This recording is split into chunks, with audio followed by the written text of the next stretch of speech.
bluegrass bands, and it's a history that comedy is a part of the entire music.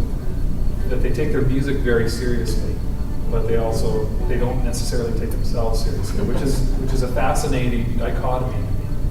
Yeah, it's kind of gone hand in hand with all. I mean, even back before Bill Monroe, you look at some of the old country, I guess similar time era, Buck Owens and those type of shows. A lot of their show was based on comedy, and then when they'd play music, it was really good stuff. So I think that was a tradition. Red Knuckles was obviously an influence because they were comic geniuses. It comes down to a simple thing. I think you got to be crazy to take your music seriously. If you're crazy enough to take it on the road and actually want to play as good as you can, then you got to be funny in the head.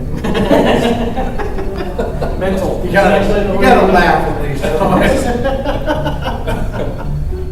But unfortunately, Rhonda was unable to travel with us on the road, so that brings us to the most awkward portion of our show, as if it hasn't been awkward enough as it is. That's where I'm going to sing a love duet with my brother, in the voice of Rhonda Vincent. In the look of Rhonda Vincent. I'm going to try to pull it off, and just go ahead and picture me in one of Rhonda's dresses. I know I have. That's not what I meant. I do have more facial hair. I'm sure Rhonda will appreciate you pointing that out. God, this is going downhill. Let's get this over with, guys. It's an old Buck Owens tune called Love's Gonna Live Here Again.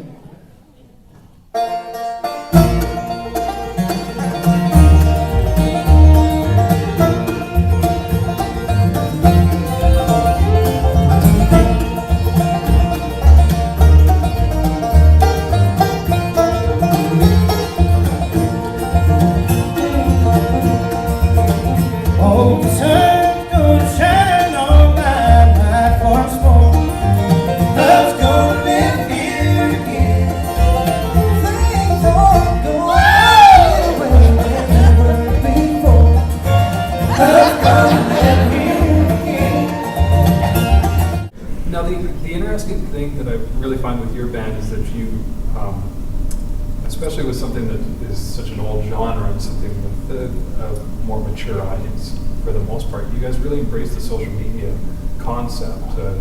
You were doing awkward interviews before Zach Galifianakis with us. Were you an influence on Zach? I think Zach was a better. We discovered Zach before he was a big movie star, and we got a lot of interviews by Canadian comedy. Yeah. Most every idea we had came from either Tom Green, mainly Tom Green for some reason. There's a lot of things about that actually. Outtakes. We're trying to come up with our own reality show. We're just not sure we want to show that side. But we actually we had the website designed, and we actually went to a pawn shop and bought this old TV and used that as a prop for the website. And the old couch was like our grandma's really old couch, and use all these props for the TV. And then the rest of it was just designed on the computer.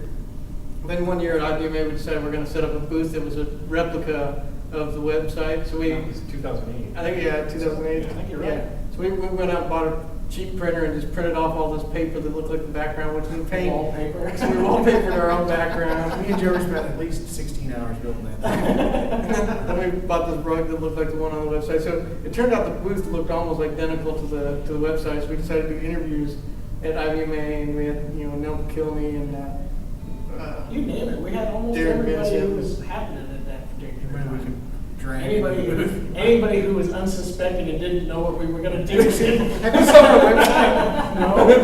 You're perfect. Now there's that side as well, but of course you have your daughter on there as well, Yeah. Kylie. And Sure enough. that is, I mean, I remember when I first saw that video. was a very moving video, and would be difficult for someone to make that decision to make it. I didn't do that. In fact, the guys put that together. My wife couldn't watch that for it's Forever. like 2 years at least till she finally watched that entire thing. But it was part of it. I mean, So that happened right about just a few months after we had started the website and all that. We just felt like that's part of the thing about this music, especially us and our fans, we built relationships with a lot of people, and our fans, most of them not just I like the music. They want they want to be part of what's going on with us, not just what we do on stage, but what we do as far as people, and that comedy is part of it. That tells people people who are who we are. But, you know, when that happened, that was a very, very serious thing. And there were a lot of people that were, you know, big supporters, big fans, and they wanted to, you know, be part of it. And we felt they were part of it too. So it was important to kind of put that out there. And it had a happy ending too.